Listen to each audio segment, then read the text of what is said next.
नमस्कार दोस्तों, एक बार फिर से आपका बहुत बहुत स्वागत है आपके अपने चैनल बीपीएससी डू इट में। और मैं आज आप सभी के साथ एक बार फिर से करंट अफेयर सीरीज के तहत ये टॉपिक लेकर उपस्थित हुआ हूँ। आपने टॉपिक को थंबनेल पे देख ही लिया होगा।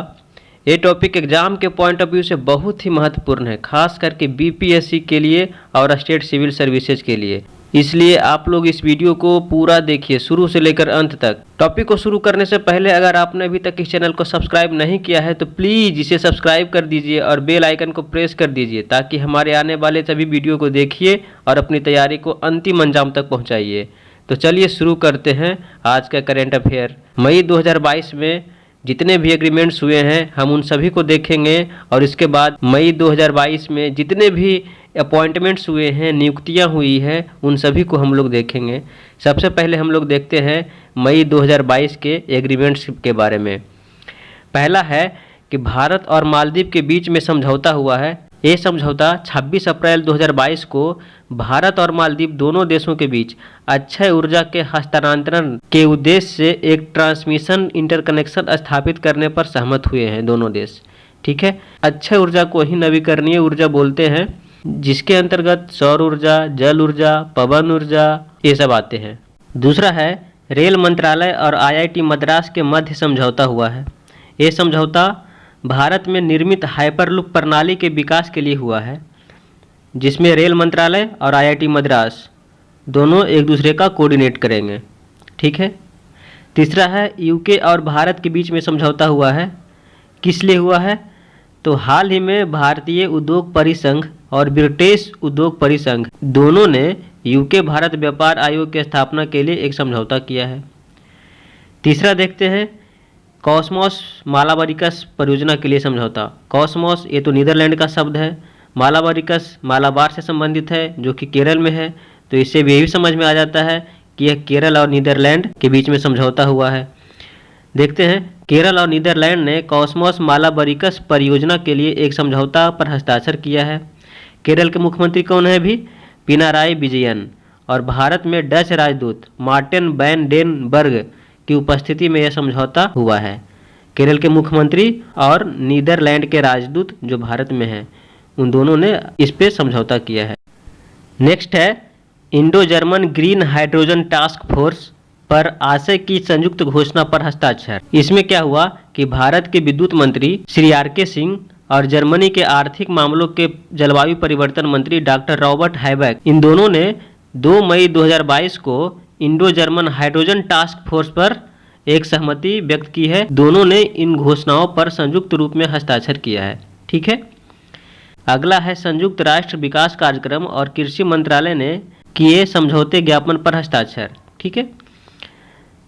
इसमें यह बताया गया है कि भारत सरकार के कृषि एवं किसान कल्याण मंत्रालय और संयुक्त राष्ट्र विकास कार्यक्रम के एक समझौता ज्ञापन पर हस्ताक्षर किया गया है, जिसमें यूएनडीपी केंद्र की महत्वाकांक्षी प्रधानमंत्री फसल बीमा योजना और किसान क्रेडिट कार्ड को सहायता प्रदान करेगा। किस टाइप का सहायता प्रदान करेगा? तो तकनीकी सहायता प्रदान करेगा। अगला है नेशनल स्किल डेवलपमेंट कॉरपोरेशन जो कि भारत का है, और डीपी वर्ल्ड जो कि यूएई का है। इन दोनों के बीच में समझौता हुआ है कि उत्तर प्रदेश के वाराणसी में एक स्किल इंडिया इंटरनेशनल सेंटर विकसित किया जाएगा। अच्छा, अगला है उर्वरक क्षेत्र में सहयोग के लिए भारत और जॉर्डन के बीच समझौता हुआ है। अब इसके विवरण को देखते हैं। वैश्विक उर्वरक संकट के बीच भारत और जॉर्डन ने उर्वरक क्षेत्र में सहयोग बढ़ाने के लिए पहली बार उर्वरक क्षेत्र में सहयोग के लिए समझौता किया है। अगला समझौता डिफेंस सेक्टर में हुआ है। सेना प्रशिक्षण कमान और राष्ट्रीय रक्षा विश्वविद्यालय के बीच में समझौता हुआ है। सेना प्रशिक्षण कमान और गांधीनगर स्थित राष्ट्रीय रक्षा विश्वविद्यालय ने नई दिल्ली में एक बारगेम अनुसंधान और विकास केंद्र स्थापित करने के लिए एक समझौता हुआ है। यह परियोजना प्रोटोटाइप के रूप में बॉर्डेक के रूप में जाना जाएगा। यह इसलिए महत्वपूर्ण होगा कि यह भारत का पहला सिमुलेशन आधारित प्रशिक्षण केंद्र होगा जो वर्चुअल रियलिटी वॉर गेम्स बनाने के लिए एआई का उपयोग करेगा। एआई का मतलब आर्टिफिशियल इंटेलिजेंस।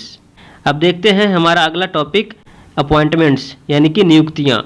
इसके अंतर्गत हम लोग मई 2022 में जितने भी नियुक्तियां हुई है उन सभी का नाम और उनके बारे में जो भी एक्स्ट्रा इन्फॉर्मेशन होगा उन सब बातों को हम लोग जानेंगे। पहला देखते हैं कि हसन शेख महमूद, जो कि सोमालिया के नए राष्ट्रपति नियुक्त किए गए हैं, इन्होंने चुनावों में मोहम्मद अब्दुल्लाही मोहम्मद, जिसे फरमाजो के नाम से जाना जाता है, उनको हराया। दूसरा है कृष्णन रामानुजन, ये भारत के 2022-23 के लिए नैसकॉम के अध्यक्ष बने हैं। कृष्णन इसके पहले नैसकॉम के उपाध्यक्ष थे, यानी कि वाइस प्रेसिडेंट थे। नेक्स्ट है नंद मूलचंदानी, जो कि भारतीय अमेरिकी IT विशेषज्ञ हैं। ये अमेरिकी खुफिया एजेंसी CIA के पहले मुख्य प्रौद्योगिकी अधिकारी, यानी कि first chief technology officer of the US intelligence agency CIA।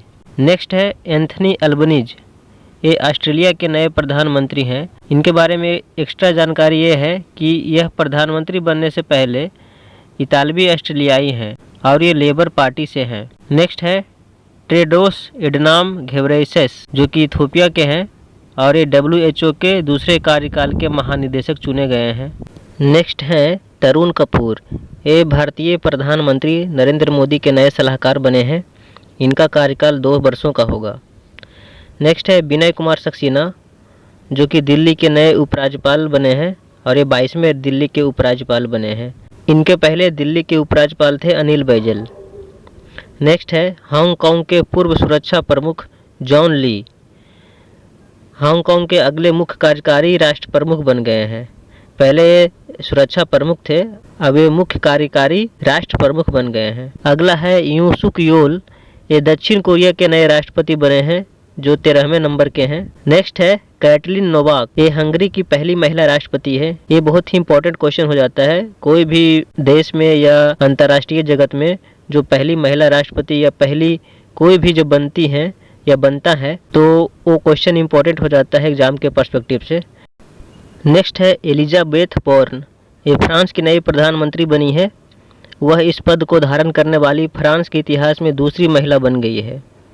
दूसरा है रोड्रिगो चेव्स, ये कोस्टा रिका के नए राष्ट्रपति बने हैं, 2022 से 2026 तक के लिए बने हैं।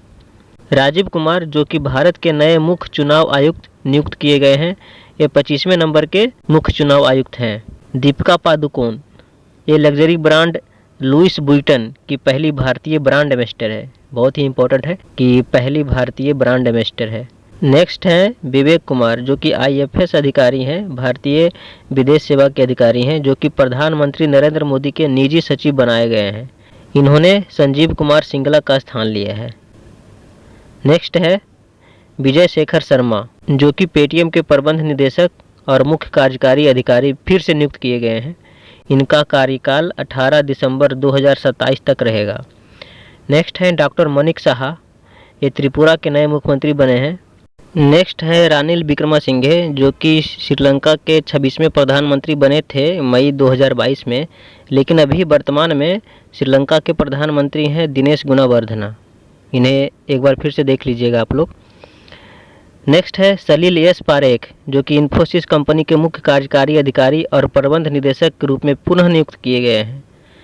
नेक्स्ट है पूर्व मुख्य चुनाव आयुक्त सुनील अरोड़ा, इन्हें बनाया गया है ग्राम उन्नति बोर्ड के नए गैर कार्यकारी अध्यक्ष, यानी कि new non executive chairman of Gram Unnati board. Next है निधि छिब्बर, जो कि CBSE के अध्यक्ष बने हैं, chairman of central board of secondary education CBSE।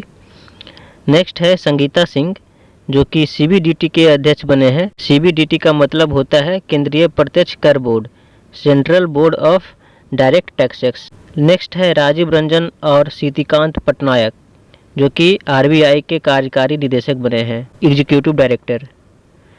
Next है विनय मोहन क्वात्रा, जो कि भारत के नए विदेश सचिव बने हैं, जो कि 34वें नंबर के हैं। इनसे पहले भारतीय विदेश सचिव थे हर्षवर्धन श्रृंगला। नेक्स्ट है एंडी जेसी, जो कि अमेजन के CEO बने हैं। आप कमेंट बॉक्स में बताइएगा कि इनके पहले अमेजन के CEO कौन थे। मैं इतना हिंट दे रहा हूँ कि इनके पहले जो अमेजन के CEO थे वो अमेजन के संस्थापक भी थे। नेक्स्ट हैं संजीव बजाज, ये बजाज फिनजर्व लिमिटेड के अध्यक्ष हैं। इनको वर्ष 2022-23 के लिए भारतीय उद्योग परिसंघ के अध्यक्ष चुना गया है। इन्होंने टाटा स्टील के CEO TB नरेंद्रन की जगह ली है। इसके पहले 2021-22 के भारतीय उद्योग परिसंघ के अध्यक्ष थे टाटा स्टील के CEO TB नरेंद्रन। हर साल ये चेंज होते रहता है रोटेशन में। नेक्स्ट है न्यायमूर्ति सुधांशु धूलिया और न्यायमूर्ति जमशेद बुरजोर पर्दीवाला। इनको उच्चतम न्यायालय के न्यायाधीश में नियुक्ति दी गई है। नेक्स्ट है लेफ्टिनेंट जनरल बग्गाबली सोमशेखर राजू। ये थल सेना के नए सह सेना प्रमुख चुने गए हैं और इनकी नियुक्ति हुई है।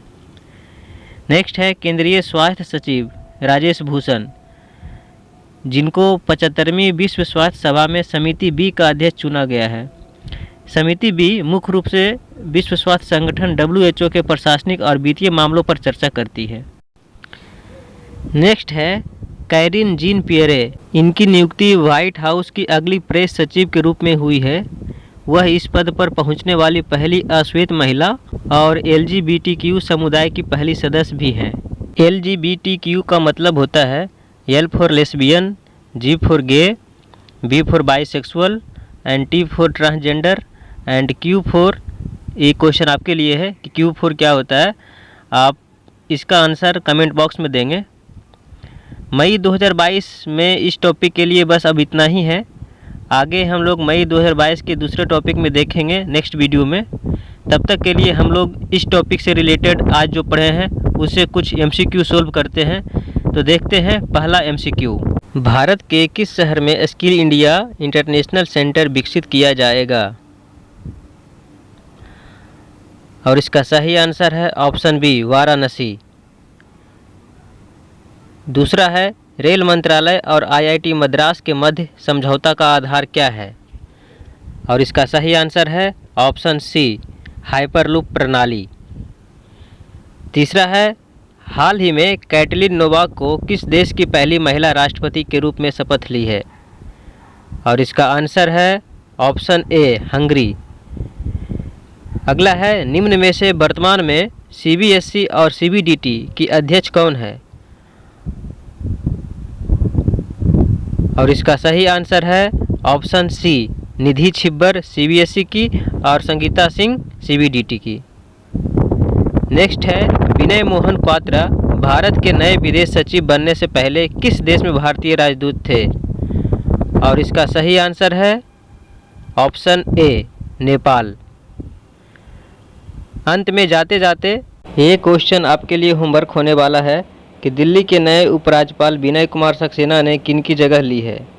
और इस क्वेश्चन का आंसर आप लोग कमेंट बॉक्स में देंगे। इस तरह से आज के वीडियो में बस इतना ही। आशा करता हूँ कि ये वीडियो पसंद आया होगा, और अगर पसंद आया है तो चैनल को सब्सक्राइब कीजिए और वीडियो को ज़्यादा से ज़्यादा लाइक, कमेंट और शेयर कीजिए। फिर मिलता हूँ मैं आपसे करेंट अफेयर के एक नए वीडियो में। तब तक के लिए धन्यवाद। जय हिंद, जय बिहार।